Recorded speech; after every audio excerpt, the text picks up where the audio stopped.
The morning light had turned a particularly sickly shade of yellow by the time Whimsy emerged from his examination of the library, his fingers stained with dust that had accumulated in places one might not reasonably expect to accumulate anything at all.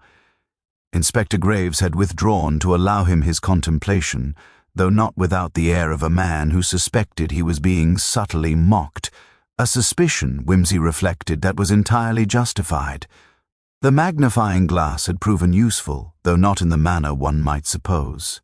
It was not microscopic examination of fibers or the meticulous cataloguing of ash that occupied Whimsy's attention, but rather the macroscopic observation of space itself, of the peculiar geometry of a room and what that geometry might reveal about the habits of its inhabitants. He found Inspector Graves in the morning room, standing before an ornate mantelpiece from which a poker was indeed missing, its absence marked by the rectangular depression in the dust that spoke volumes about how frequently this particular hearth had been employed. "Graves," Whimsy announced, "I have formed a preliminary hypothesis that contradicts nearly everything you have thus far supposed, and I should like now to meet this Mrs. Helena Venn. Not here, mind you. I should prefer to encounter her in circumstances less conducive to the performance of grief. Where does the woman reside?" "Whitmore Cottage," Graves replied, consulting his notes with the methodical precision of a man who trusted his documentation far more than his instincts. "About 2 miles from here, on the Bethersden Road. She's been with the Crowhurst family, cataloguing, as I mentioned, for nearly 3 years. Came with impeccable references, widow, no children. Seems entirely respectable." "Respectable," Whimsy echoed thoughtfully, "is one of those words that has become so thoroughly drained of meaning that it now serves principally as a warning. A respectable woman is often the most dangerous sort, as she has spent years perfecting the art of appearing wholly incapable of any action whatsoever. Shall we drive out to see her? I find that people are far more revealing when encountered in their own environments, surrounded by the artifacts of their daily existence. Besides, I have the oddest desire to know something about this medieval manuscript collection." The drive to Whitmore Cottage proved enlightening, though not for reasons Graves would have anticipated. Whimsy's questions, which seemed on their surface to concern nothing but the most trivial aspects of Crowhurst's household management, gradually revealed a picture of a man whose routine had become almost pathologically rigid. Every Tuesday and Thursday at 3 o'clock, Mrs. Venn arrived. Every Tuesday and Thursday at 4:30, she departed. The valet could have set his watch by it. Indeed, he said he frequently did. Lunch was always at 1, dinner at 7. Crowhurst read the Times in the morning room between 10 and 11. He took his constitutional walk at 4 o'clock, weather permitting, along the same route he had taken for the past decade. A life of such rigid predictability, Whimsy mused, suggests either a man of exceptional discipline or a man fundamentally terrified of spontaneity. Which, I wonder, was Crowhurst? Graves had not considered this distinction, and his reply was suitably vague. Whitmore Cottage, when they arrived, proved to be a modest but well-maintained residence, of the sort that minor gentry and respectable widows inhabited with quiet resignation. Mrs. Venn herself opened the door. She had apparently sent her sole servant away that morning, and Whimsy's first impression was one of controlled composure so absolute that it bordered on the artistic. She was perhaps 55, dark-haired with threads of silver that had been deliberately preserved rather than dyed, and possessed of the sort of face that one might describe as handsome, if one were being generous, and severe if one were being precise. "Lord Peter," she said, and there was something in the way she pronounced his name that suggested she had been expecting him long before his telegram had been dispatched. "The brilliant detective from London.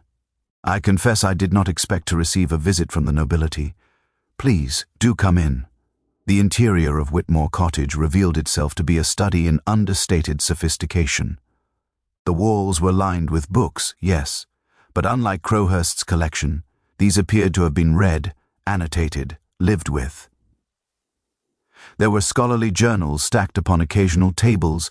Several portfolios of medieval manuscript facsimiles were arranged with meticulous care upon a shelf, and in the corner of the sitting room, Arranged with almost ceremonial precision, stood a small writing desk containing correspondence in what appeared to be multiple hands and languages. "You have maintained quite the scholarly pursuit, Mrs. Venn," Whimsy observed, moving toward the desk with the air of a man simply making polite conversation. "Medieval manuscripts, I gather? A specialized interest indeed. A passion rather than an interest," she corrected gently. "I spent many years in scholarly work before my marriage. After my husband's death, I returned to it. Mr. Crowhurst was kind enough to allow me access to his collection. It was a most mutually beneficial arrangement." "How very civilized," Whimsy replied, and for the first time there was an edge to his voice that made Graves, standing near the window, suddenly attentive. "Tell me, Mrs. Venn, when precisely did you last see Mr. Crowhurst alive?" "Tuesday last," she said without hesitation. "The day before he died. We worked together from 3 until 4:30, as we always did. He seemed quite his usual self, absorbed in the minutiae of medieval binding techniques." Whimsy smiled, though the expression carried no warmth whatsoever. "How curious, because I have just spent the morning examining his library with considerable care, and I have discovered something rather troubling. The medieval manuscript collection, Mrs. Venn, appears to be entirely absent. Not scattered, not misplaced, but deliberately, methodically removed. The dust patterns on the shelves are quite explicit about it. Now then, shall we discuss what has actually transpired between you and the late Mr. Crowhurst?" Mrs. Venn did not move. She remained perfectly still, her hands folded in her lap with the composure of a woman who had long ago learned that sudden gestures only betrayed emotion, and emotion was the enemy of survival. When she finally spoke, her voice possessed the quality of something crystalline, beautiful and utterly without mercy. "You are remarkably perceptive, Lord Peter. One might almost think you had anticipated this conversation before arriving at my door."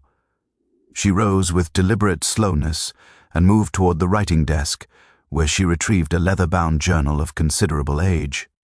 "I suspected you would see what the local authorities could not. Inspector Graves is a competent man, but he lacks the imaginative capacity to conceive of crimes that do not fit neatly into the categories of passion or greed." "The manuscripts," Whimsy said, settling himself into a chair with the air of a man prepared to listen to a story of considerable length, "were never the point, were they? A remarkably clever misdirection, I should say. You knew that their absence would suggest a theft motivated by academic obsession or financial desperation. You wanted me, or someone like me, to construct an elaborate narrative around literary theft, when in fact the manuscripts were merely a mechanism. A cover story, if you will, for something far more sinister." Inspector Graves made a small sound of protest, but Whimsy raised his hand with the casual authority of a man accustomed to commanding silence. Mrs. Venn opened the journal, revealing pages densely filled with handwriting that shifted between English and what appeared to be French, interspersed with sketches and marginal notations that suggested the work of someone possessed of both scholarly training and considerable psychological disturbance. "You see, Lord Peter, Nathaniel Crowhurst was not simply a man of rigid habits. He was a predator who had learned over many decades to disguise his predation within the veneer of respectability. The medieval manuscripts, the genuine ones at any rate, were merely the apparatus through which he enacted a particular form of control." "You are about to tell me something deeply uncomfortable," Whimsy observed quietly, and there was in his tone a note of genuine sympathy that seemed to penetrate Mrs. Venn's carefully constructed composure. "The sort of thing that respectable people prefer to pretend does not exist. Go on." Mrs. Venn's fingers trembled slightly as they touched the journal's pages. "I was not always a widow, Lord Peter, though the fiction served its purpose. I was, for 3 years, married to a man whom Crowhurst employed as his secretary, a man named Thomas Venn. He was brilliant, gentle, entirely without the capacity to harm another living creature. Crowhurst recognized this as weakness, naturally, and proceeded to exploit it in ways that I, even now, with all the clarity of hindsight, can scarcely articulate. The manuscripts became the medium. Crowhurst would claim that certain volumes required Thomas's particular expertise, that he might come to Ashford Lodge for extended cataloguing sessions. What occurred during those sessions was a systematic campaign of psychological manipulation, so refined, so carefully constructed, that Thomas did not even recognize it as such until it had fundamentally destroyed him. "And where is Thomas now?" Wimsey asked, though his tone suggested he already knew the answer. "Dead," Mrs. Venn replied simply. "Suicide, they called it. He took arsenic in the winter of 1921, 3 years after Crowhurst first singled him out for this particular form of torment. He left no note. He did not need to. I knew precisely why he had done it, because I had spent 3 years watching a gentle man systematically dismantled by someone who had never faced consequences for anything in his life. Crowhurst attended the funeral, you understand. He wept convincingly. He told me that Thomas had been his dearest friend, and that he could not imagine how he would bear the loss. He said this while looking directly into my eyes, Lord Peter, with absolute sincerity." Inspector Graves had gone very pale. "Mrs. Venn, are you confessing to the murder of Nathaniel Crowhurst?" "I am explaining," she said with a precision that was almost glacial, "why his death was not murder but rather a correction of an intolerable inequality. For nearly 4 years after Thomas died, I watched Crowhurst continue his work with other vulnerable young men. The manuscripts provided the pretext, the scholarly framework that rendered his attention respectable. He destroyed them, Lord Peter, the way a collector destroys butterflies, with great care and absolute indifference to the suffering involved." Wimsey leaned forward slightly. "Tell me about the night he died." "I did not kill him," Mrs. Venn said, "and there was." Something almost amused in her expression, though I shall not pretend to have wept at his passing. "I entered the library at 8 o'clock that evening, after his dinner. I had a key. He had given it to me for the purposes of retrieving the manuscripts, you see. He was reviewing the accounts when I arrived.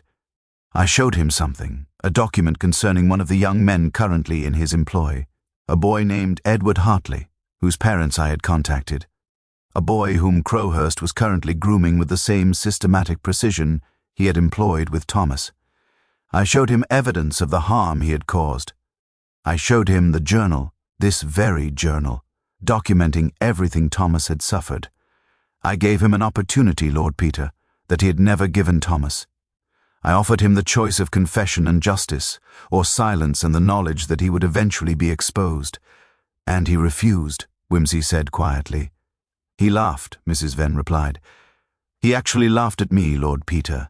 He said that no one would believe the ravings of a grieving widow, that young men were always so delicate, so prone to exaggeration about matters of discipline.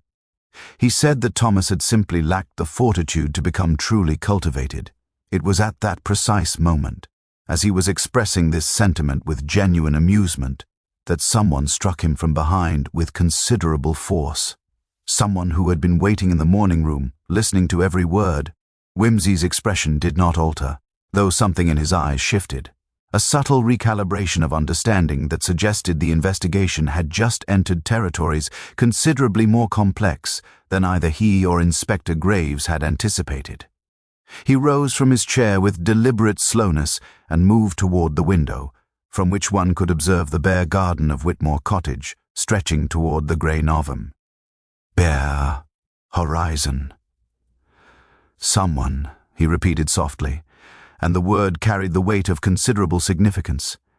"How many people knew that you intended to confront Crowhurst that evening, Mrs. Venn?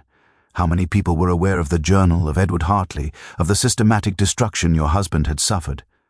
"Only one," Mrs. Venn replied, and her voice had taken on a quality of profound weariness, as though she had been carrying an unbearable burden for so long that its weight had become inseparable from her own substance. "The woman who loves me more than propriety, more than the law, more than her own reputation. Edward Hartley's mother, Eleanor Hartley. She was, my closest friend. We met through Thomas, you see. She too had a son once, though he perished in the war when Edward was born. She transferred all of her protective instinct onto him. When she understood what Crowhurst intended to do to the boy, when she read the entries in my journal describing what had happened to Thomas, she made a decision that I had only contemplated but never truly intended to execute." Inspector Graves found his voice, though it emerged strangled and uncertain. "Are you telling us that Eleanor Hartley murdered Crowhurst? That she was waiting in the morning room while you confronted him? She was listening at the door, Mrs. Venn confirmed. She had come with me that evening, you understand. I had not asked her to. Indeed, I had explicitly instructed her to remain in the motor car. But Eleanor has never been one to accept boundaries, particularly when her child is endangered. She heard Crowhurst's laughter. She heard him dismiss the suffering of young men as though it were merely a matter of insufficient fortitude, and in that moment she acted with the sort of protective fury that I suspect even the law must, on some fundamental level, recognize as comprehensible if not excusable. Whimsy turned from the window, and his expression had taken on the quality of someone who had just perceived the final piece of a puzzle that had seemed, until that moment, to contain an impossible configuration. "The poker," he said quietly. "The missing poker from the morning room." Mrs. Hartley retrieved it beforehand, knowing full well that the conversation would turn toward violence. She was not acting impulsively then. She was prepared for a particular outcome. She hoped that confrontation would be sufficient, Mrs. Venn said. "She truly did.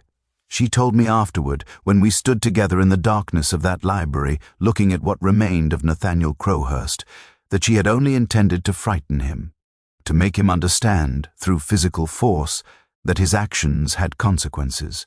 But Crowhurst, even in the face of mortal danger, could not resist the opportunity to display his contempt. He made a movement toward the bell pull, you see. He intended to summon his servants, to have Eleanor arrested for assault. He was still smiling, Lord Peter, still utterly convinced of his own invulnerability, and Eleanor, confronted with the understanding that this man would destroy her son as surely as he had destroyed yours, that he would laugh about it even as he was being removed by the police, simply could not allow that to occur. So she struck him, Whimsy said, and it was not a question. Struck him with considerable force in the back of the head while he was reaching for the bell pull. A moment of perfect clarity, perhaps. A moment in which all of her maternal instinct, all of her rage at the war that had taken her first son, all of her helpless fury at a system that allowed predators to flourish beneath the umbrella of respectability, all of it coalesced into a single, irrevocable action. "Yes," Mrs. Venn replied simply, and then she fled through the French doors into the garden. She returned to the motor car, which I had left running.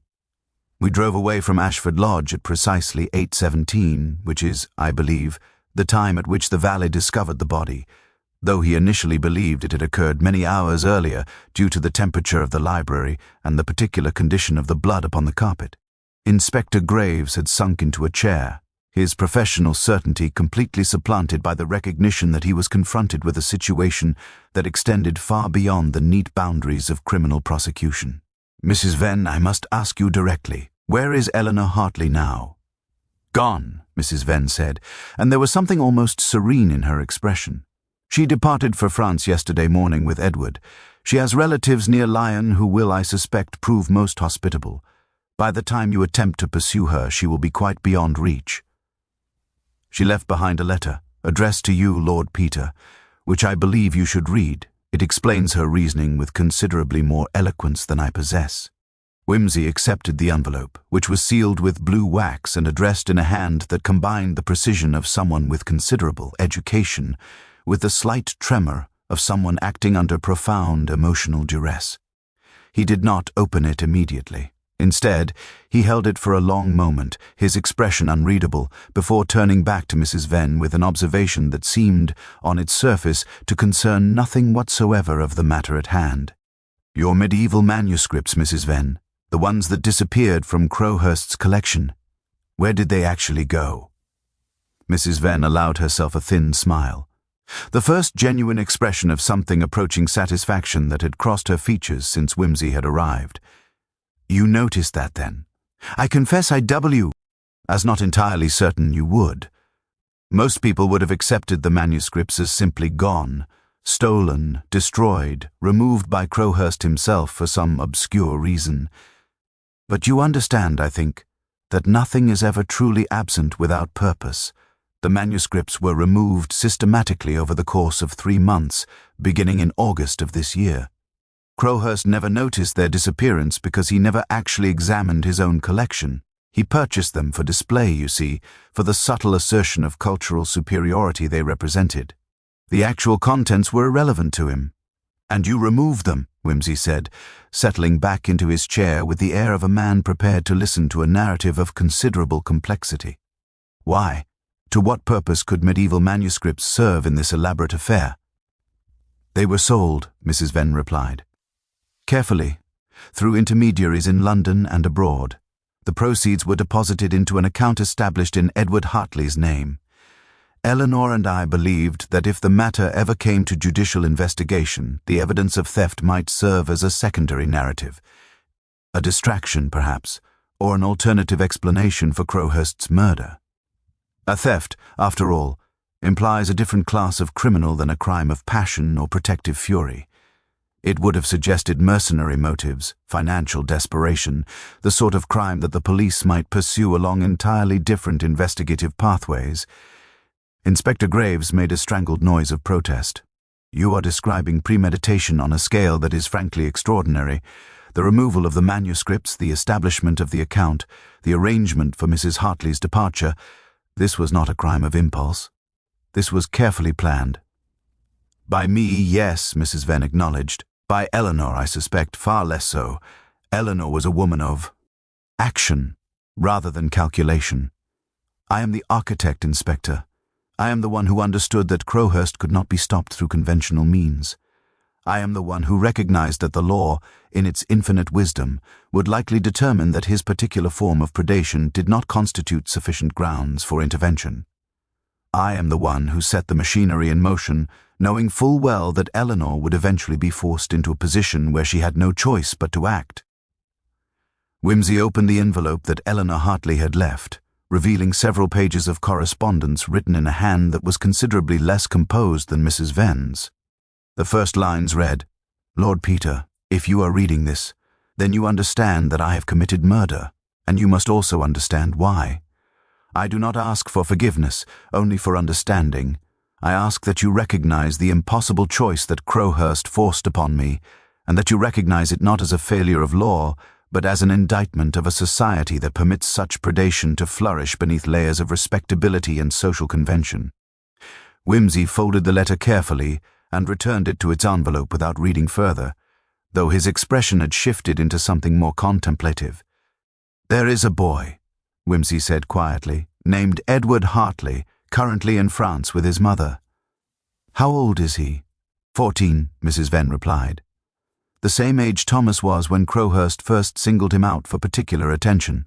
Eleanor recognized the pattern immediately, the compliments, the offers of private instruction, the gradual erosion of boundaries. She came to me in October, terrified and furious in equal measure. We discussed options, legal remedies, the possibility of warning Crowhurst directly. All of them seemed inadequate. The law, you see, does not adequately protect children from the sort of harm that Crowhurst inflicted. There is no statute that captures the systematic destruction of a vulnerable person's sense of self through psychological manipulation and implied threat. "No," Wimsey agreed softly, "there is not. And therein lies the genuine tragedy of this affair, Mrs. Venn, not the death of Nathaniel Crowhurst. I confess I find it difficult to summon any particular grief regarding his demise, but rather the fact that Eleanor Hartley is now a fugitive, that she has been forced to abandon her home and her country, that she must live forever in exile, always watching for the knock upon the door that might signal her capture and extradition." "Yes," Mrs. Venn said, and there was something almost defiant in her tone, "and I suspect that is precisely what you must now communicate to Inspector Graves and subsequently to the authorities in London. You must make them understand the chain of causation that led to this moment. Not to excuse Eleanor's actions, but to provide context, to ensure that when this matter reaches the public consciousness, and it inevitably shall, people understand that she did not murder Crowhurst for gain or revenge, but rather as an act of maternal protection against a predator who had proven himself immune to every other form of intervention." Wimsey stood and moved toward the door with the deliberate slowness of a man confronting a moral dilemma of considerable magnitude. "Inspector Graves," he said, Addressing the policeman who had remained silent throughout this entire exchange, I believe we must now discuss the matter of your official report. You see, there is a problem of considerable significance. We have technically no witness to the actual commission of the murder. We have Mrs. Venn's confession that she was present, but she explicitly denies striking the fatal blow. We have her assertion that Eleanor Hartley was responsible, but no corroborating evidence whatsoever. The poker, which would have borne traces of blood and hair, has conveniently disappeared along with Mrs. Hartley herself, and the valet, the only person who discovered the body, is unlikely to provide testimony that would definitively establish either the time of death or the identity of the perpetrator. Inspector Graves stared at him in dawning comprehension. You are suggesting that this crime is, in practical terms, unsolvable? I am suggesting, Whimsy replied, that justice sometimes wears a variety of masks, and that a truly civilized society occasionally recognizes the wisdom of allowing certain crimes to remain officially unsolved. Inspector Graves rose from his chair with the jerky, uncertain movements of a man who has just discovered that the rules by which he has conducted his professional life are considerably more malleable than he had previously supposed. Lord Peter, I cannot simply ignore a confession. I cannot allow a murderer to flee abroad while I file a report suggesting that the crime remains unsolved. That is not justice. That is corruption, and I will not be party to it. Will you not? Whimsy inquired, and there was no mockery in his tone, only a quiet curiosity. Then allow me to pose a hypothetical scenario, Inspector. Suppose that you were to arrest Mrs. Venn for her role in this affair. What precisely would you charge her with? She has not confessed to murder, only to being present at the scene and to possessing knowledge of who committed the act. She has not stolen the manuscripts. They were removed by mutual agreement with the owner, who did not prosecute, because he was dead before he could do so. She has committed no crime that would withstand judicial scrutiny, provided she maintains her current account of events. As for Eleanor Hartley, she has already departed the jurisdiction and, I suspect, will prove remarkably difficult to apprehend. France does not extradite its residents for crimes committed abroad without considerable legal wrangling. By the time such proceedings concluded, the trail would be cold, the evidence compromised, and the public memory of Nathaniel Crowhurst would have faded into the obscurity he so richly deserved. Then what do you suggest? Graves asked, and his voice carried the tone of a man grasping at straws, searching for some formula that would allow him to reconcile his professional obligations with the uncomfortable truth that the law was sometimes insufficient to address genuine moral wrongs. Whimsy returned to the window and gazed out at the garden once more, as though drawing some philosophical sustenance from the sight of bare branches silhouetted against the grey sky. I suggest, Inspector, that you conduct a thorough investigation of Nathaniel Crowhurst's background. You will discover, I believe, a pattern of behavior extending back several decades. You will find correspondence suggesting his particular interests, possibly photographs, certainly financial records indicating regular expenditures that do not align with any legitimate purpose. You will, in short, accumulate evidence that Crowhurst was not simply an eccentric collector of medieval manuscripts, but rather a predator of systematic and deliberate intention. You will then present this evidence to the Director of Public Prosecutions, who will recognize immediately that the victim's reputation is sufficiently compromised to render vigorous pursuit of his murderer inadvisable from a public relations standpoint. The newspapers, Inspector, are already hungry for scandal. Do you truly wish to provide them with a narrative in which a protective mother becomes a symbol of maternal heroism? Do you wish to see Eleanor Hartley transformed into a romantic figure, resistance against institutional corruption? Or would you prefer that this matter simply fade from public consciousness, with Crowhurst's death ultimately attributed to an unknown assailant, possibly a criminal acquaintance, possibly a burglary gone wrong?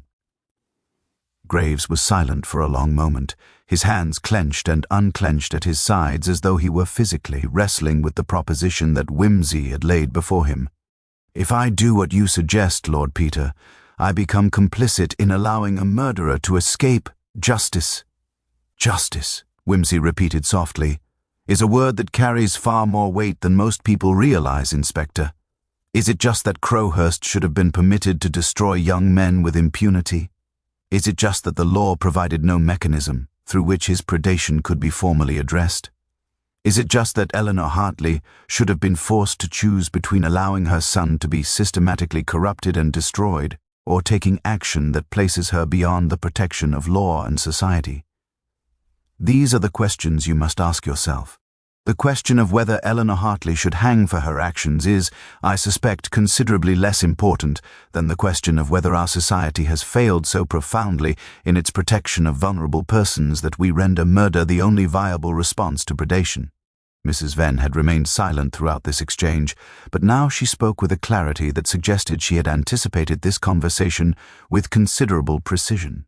Inspector Graves, I am prepared to surrender myself into custody on charges of conspiracy and theft. The removal of the manuscripts constitutes a crime, and I will not avoid the consequences of that action.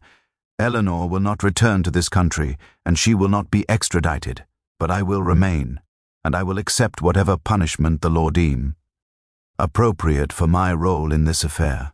I ask only that you recognize the distinction between Eleanor's actions and mine. She acted to protect her child. I acted to engineer a confrontation that I suspected would culminate in violence. If anyone is culpable for Crowhurst's death, it is I. Whimsy turned from the window and regarded her with an expression of genuine respect. A noble sentiment, Mrs. Venn, and one that does you considerable credit.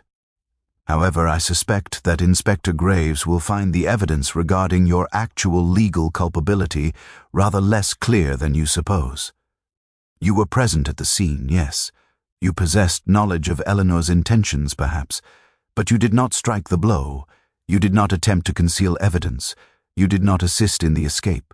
The law, for all its limitations, is generally disinclined to prosecute individuals for thoughts and intentions alone. You will likely find, when this matter is submitted to the Crown Prosecutor, that the evidence against you is insufficient for conviction on any substantive charge. And Eleanor? Mrs. Venn asked quietly. Eleanor, Whimsy said, will remain precisely where she is. Safe, alive, and forever beyond the reach of a law that proved itself incapable of protecting her son before it was too late. The return journey to Ashford Lodge proceeded in near-total silence, with Inspector Graves driving the motor car with the mechanical precision of a man whose consciousness had retreated into some interior space where the contradictions between duty and morality could be examined without the necessity of external action.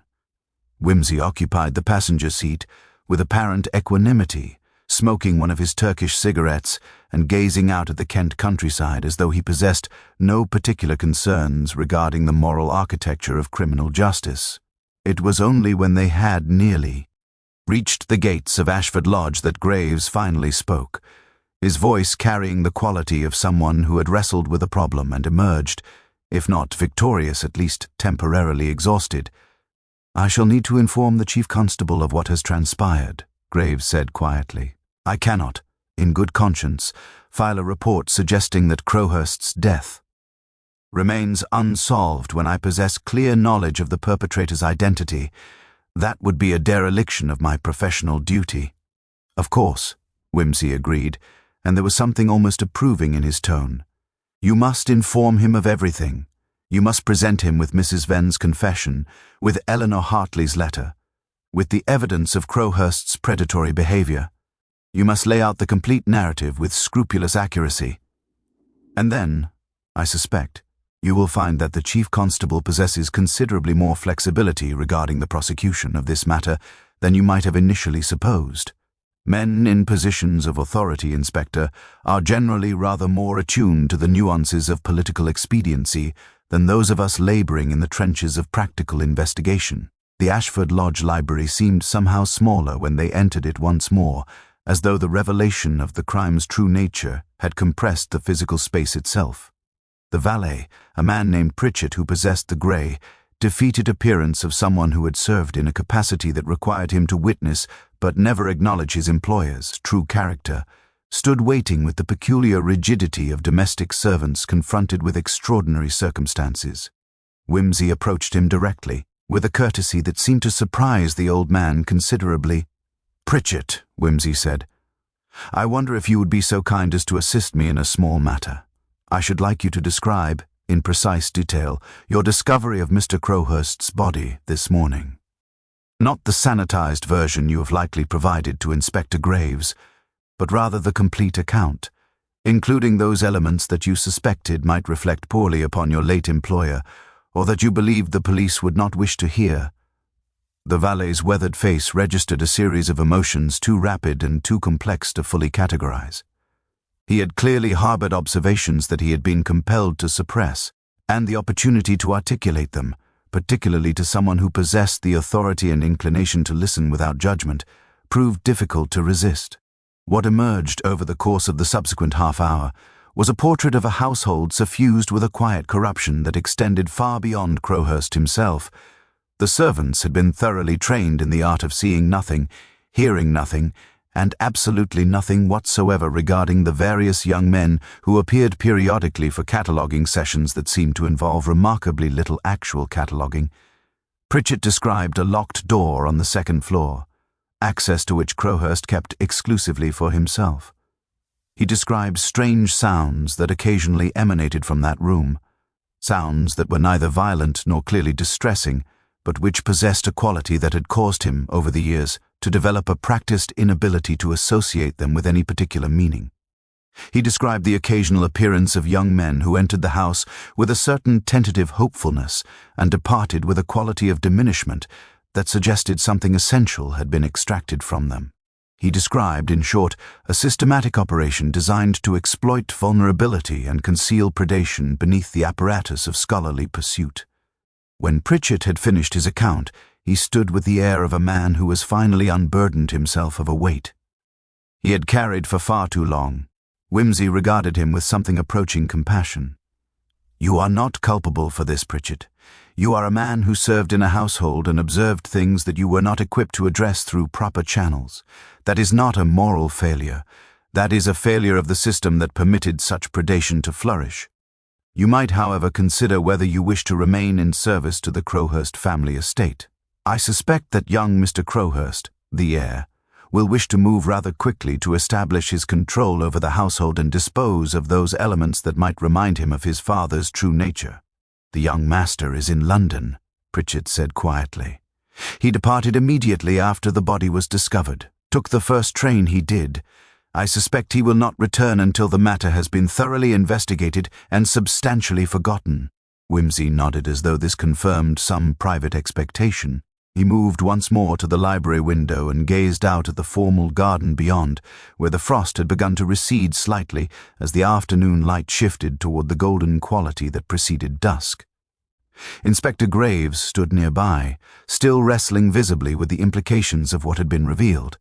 It was evident that the policeman had begun to understand, however reluctantly, that his role in this affair transcended the simple mechanics of criminal prosecution.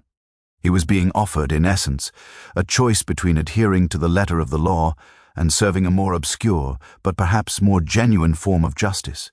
"There is one matter that requires clarification," Whimsy said, without turning from the window. "The timing of Eleanor Hartley's departure from France. She left yesterday, you said," Mrs. Venn claimed. "Yet Crowhurst's death only became known yesterday morning. How did Eleanor learn of the murder so quickly?" Mrs. Venn, who had accompanied them to Ashford Lodge, replied with the measured precision of someone who had anticipated this question.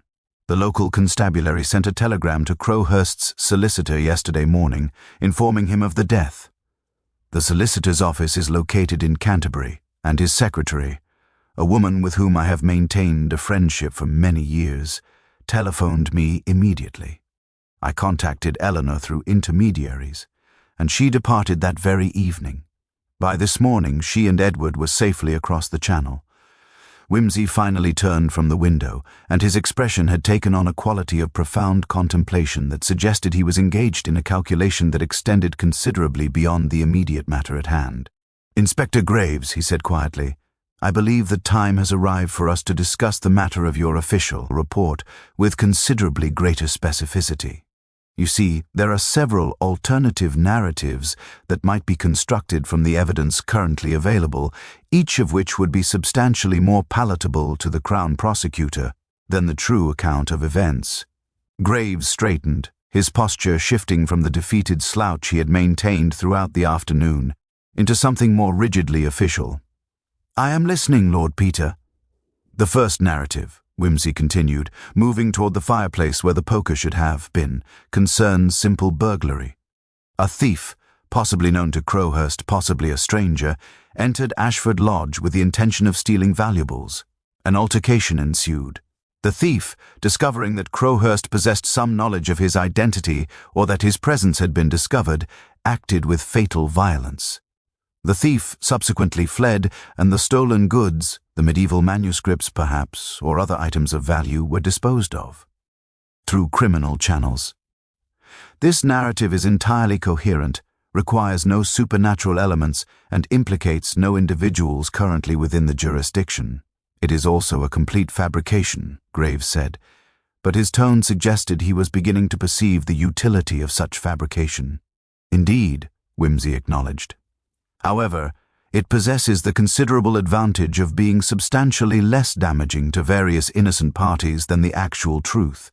Consider what the true narrative would entail. A woman, Mrs. Venn, revealed as a conspirator in the death of Crowhurst, her motivations rooted in the corruption of her late husband and her protective instinct toward another woman's child. A mother, Eleanor Hartley, transformed by newspaper sensation into either a heroic figure of maternal sacrifice or a cold-blooded murderer, depending upon the particular political inclinations of the journal in question. A 14-year-old boy, Edward Hartley, thrust into the public consciousness as the focal point of a scandal involving systematic predation, and a dead man, Crowhurst, whose reputation would be so thoroughly destroyed that his family would face decades of whispered condemnation and social ostracism. All of this could be avoided, Inspector, through the simple expedient of filing a report that the crime remains unsolved. Inspector Graves moved to the desk where Crowhurst had presumably been reviewing his accounts when Eleanor Hartley had struck him down. "And what of the evidence, the testimony, the chain of causation that led to this moment?" "The testimony of Mrs. Venn shall be noted," Whimsy said carefully, as being somewhat contradictory and ultimately unreliable. A woman acting under considerable emotional distress, possibly seeking to confuse the investigation, possibly delusional regarding her own role in events. Her account of Eleanor Hartley's involvement will be treated as supposition rather than fact, unsupported by corroborating evidence. The manuscript theft will be investigated as a separate matter, likely attributed to some opportunistic criminal who perceived an opportunity to exploit the household's temporary disorganization following Crowhurst's death. All of this will be carefully documented, and all of it will lead, inevitably, to the conclusion that the perpetrator of this crime remains unknown and, given the lapse of time and the absence of definitive evidence, is unlikely to be identified. Mrs. Venn had remained silent throughout this exchange, observing with the intensity of someone who had begun to perceive the elaborate machinery of legal fiction through which justice might be obscured. When she finally spoke, her voice carried a note of something approaching gratitude. "You are offering me a kind of redemption, Lord Peter. Not through the legal system, but through the simple act of allowing the truth to be classified as speculation and conjecture." "I am offering you," Whimsy corrected gently, "the recognition that the legal system is sometimes an inadequate instrument for addressing the genuine injustices that occur within human society. You acted, whether wisely or foolishly, is perhaps not my province to judge, in response to a predator who had proven himself immune to every conventional form of intervention. Eleanor Hartley acted to protect her child from systematic corruption. These are not simple crimes to prosecute, nor are they simple crimes to defend. The law, being a blunt instrument, is ill-equipped to distinguish between the criminal who acts from malice and the individual who acts from desperation in response to institutional failure." Graves had moved to stand before the library's shelves, now notably depleted by the removal of the manuscripts. If I file a report suggesting that Crowhurst death remains officially unsolved, I am essentially admitting that I have failed to identify the perpetrator. That admission will likely damage my career advancement. I may never progress beyond the rank of inspector. I may face disciplinary action if it becomes known that I possessed knowledge of the perpetrator's identity and chose not to pursue prosecution. All of that is possible, Whimsy acknowledged, without apparent sympathy. Alternatively, you may discover, upon further reflection, that the evidence regarding the case is sufficiently ambiguous that no definitive identification of the perpetrator can be made. You may find that Mrs. Venn's testimony, upon closer examination, contains too many internal contradictions to be considered reliable. You may determine that Eleanor Hartley's letter, while emotionally compelling, does not constitute legal confession to murder, and that her departure from the country is unrelated to any criminal liability, but rather stems from personal circumstances that have no bearing upon this investigation. In short, Inspector, you may conclude that this case, for all the apparent clarity that seemed to emerge from your initial investigation, is in fact substantially more opaque than it initially appeared. Graves turned from the shelves, and his expression suggested that he had arrived at some form of internal accommodation with the proposition that Whimsy had laid before him. "I shall need to speak with the Chief Constable," he said quietly, "and I shall need to consider carefully the precise language in which I frame my final report. But I suspect, Lord Peter, that you are correct. This case is likely to remain unsolved. The evidence is insufficient. The perpetrator has fled. The investigation will eventually be closed for lack of substantive leads." Whimsy departed from Ashford Lodge as the afternoon light had begun its inevit.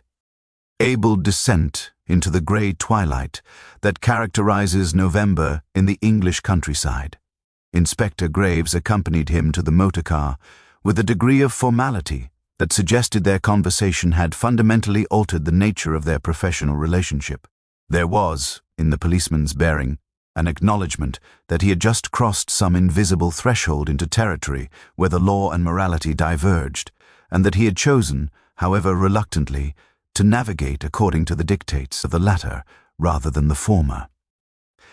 As Whimsy settled into the driver's seat, Graves leaned through the open window with a final question that seemed to have been troubling him considerably. "Lord Peter, do you truly believe that what we have just done constitutes justice? Or are we simply collaborating in the subversion of law for reasons that, however sympathetic, remain fundamentally corrosive to the proper functioning of civilized society?"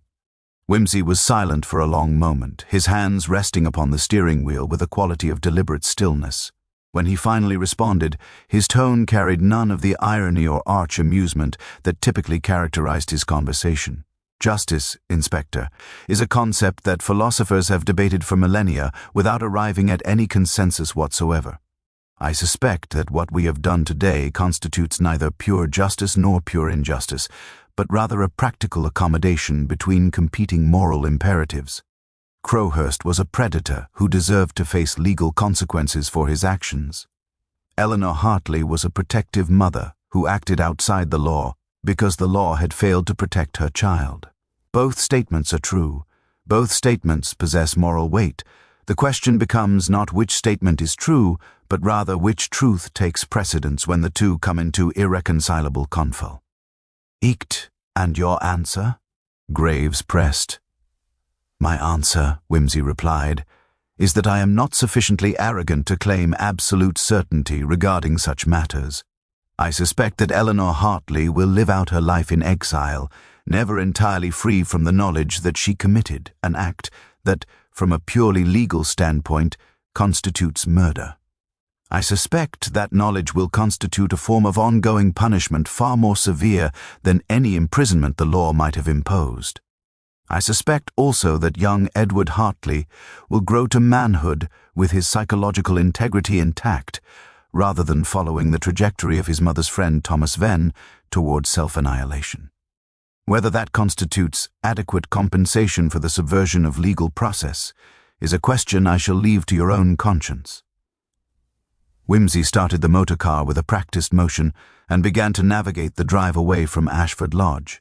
Inspector Graves stood watching until the vehicle had disappeared around the bend toward the main road, his expression suggesting that he had been handed a moral burden of considerable weight and was only beginning to appreciate its full implications. Somewhere in France, Eleanor Hartley and her son were settling into a new existence characterized by perpetual displacement. Somewhere in Whitmore Cottage, Mrs. Venn was preparing for the inevitable legal proceedings that might or might not culminate in her prosecution, depending upon how carefully Inspector Graves constructed his official narrative. And somewhere in London, the young Crowhurst heir was contemplating the liberation that his father's death represented, tempered by the uncomfortable awareness that his inheritance had been purchased through violence and that the taint of his father's predatory nature would shadow his social advancement for years to come. The drive back to London occupied Wims for the better part of the evening, and it was during this solitary journey that the full weight of the day's revelations began to settle upon him with a quality approaching the oppressive. He had, in the course of his investigation, solved a murder with almost contemptuous ease, and in solving it, had determined that the perpetrator would escape prosecution and the victim's predatory nature would be consigned to obscurity.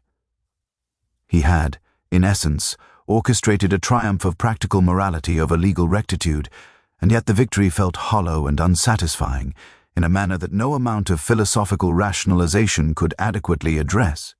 By the time Whimsy reached his flat in Piccadilly, the London fog had begun to settle over the city with that familiar quality of intimate suffocation. He poured himself a generous measure of whiskey and settled into his armchair with a sense of profound weariness that extended beyond the merely physical.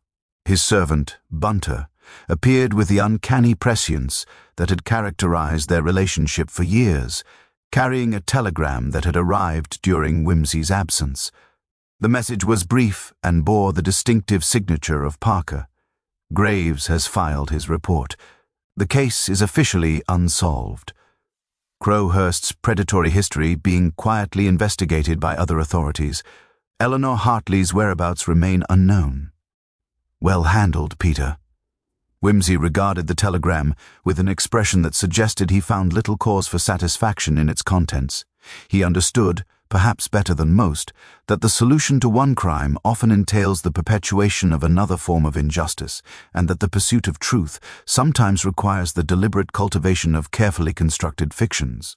The law, he reflected, was simultaneously humanity's greatest achievement and its most profound failure, a system designed to impose order upon the chaos of human behavior, yet fundamentally incapable of addressing the complexities of motivation and circumstance that characterize the authentic commission of crimes. Eleanor Hartley had murdered Nathaniel Crowhurst in response to a threat that the law had proved itself incapable of preventing.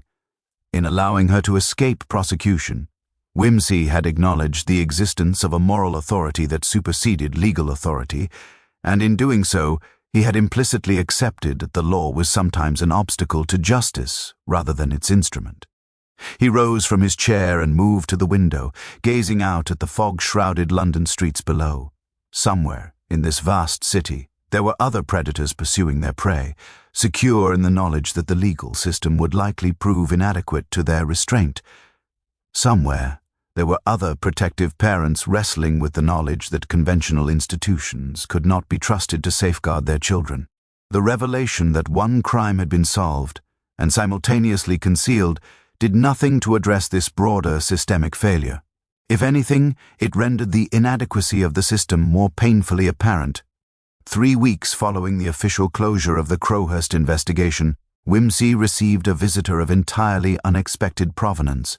Chief Inspector Parker, whose cryptic telegram had heralded the successful burial of an inconvenient truth, appeared at Whimsy's flat on a grey December afternoon with the air of a man bearing news of considerable consequence. Bunter admitted him with the subtle deference that characterized his treatment of Parker, who occupied a unique position in Whimsy's life as both professional colleague and something approaching genuine friend, a rarity in circles where personal attachment was generally considered a liability rather than an asset.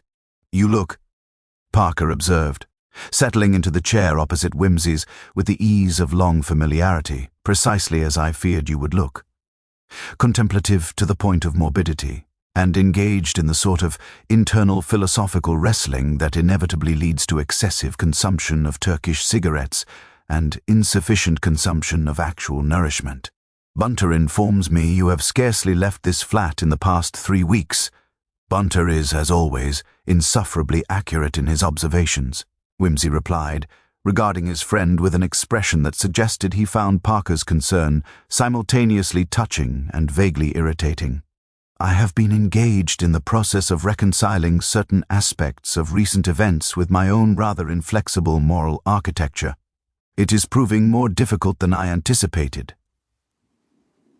Parker lit his own cigarette and leaned back into the chair with the air of a man prepared to listen to a confession of considerable length and complexity. I have come to inform you that certain developments have emerged regarding the Crowhurst matter.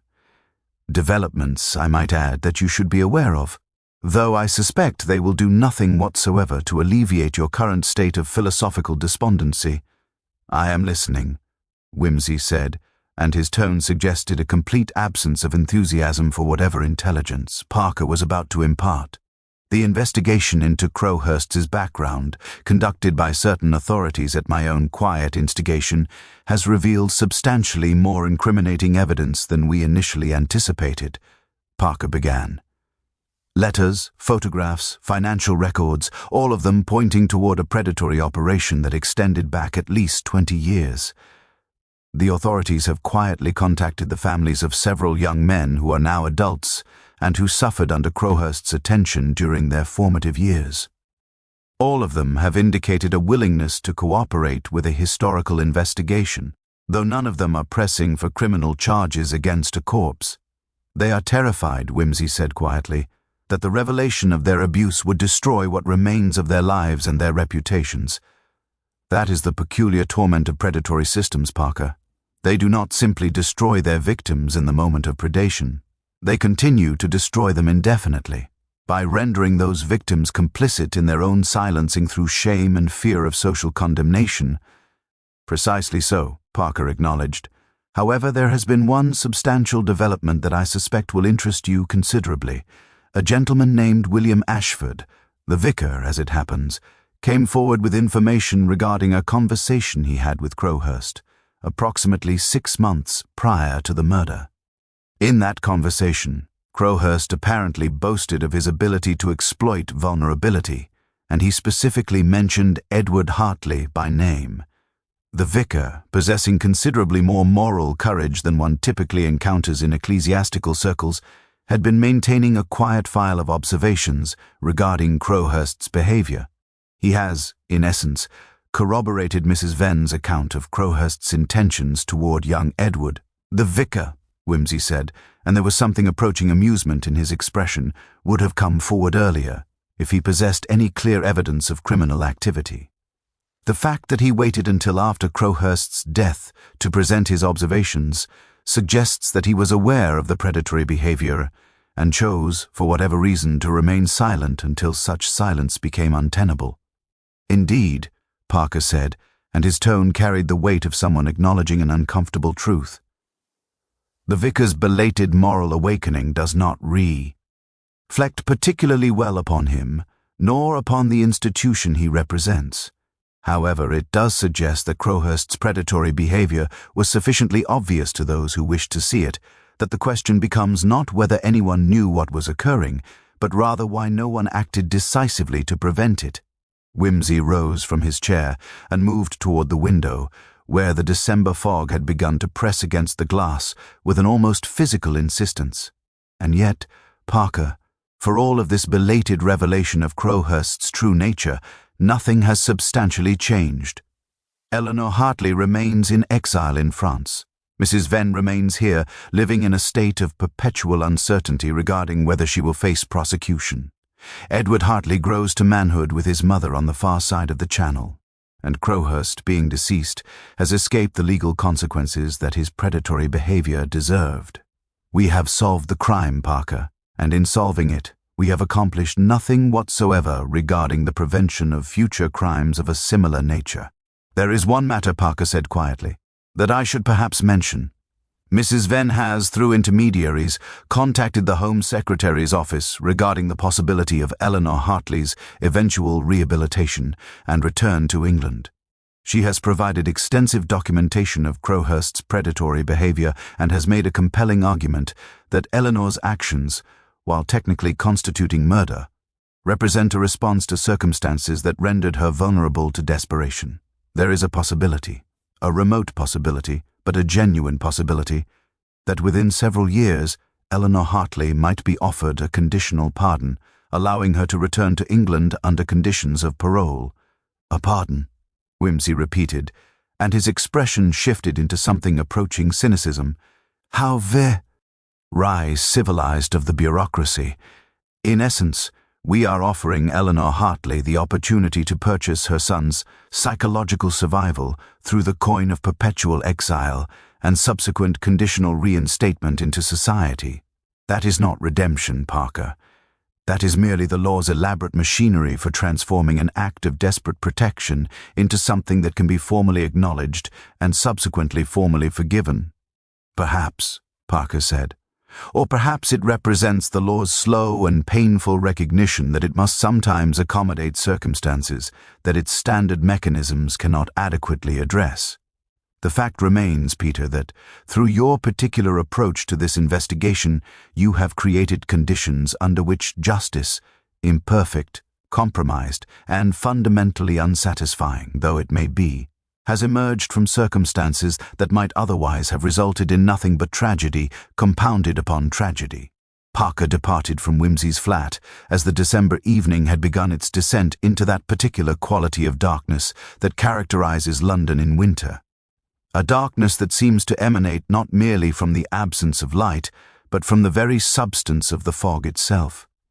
Wimsey remained standing at the window long after his friend had gone, watching the pedestrians below move through the murk with the resigned determination of people accustomed to navigating through obscurity. The conversation had clarified nothing and resolved nothing, and yet something in Parker's final observations had struck a chord that Wimsey found himself unable to entirely dismiss.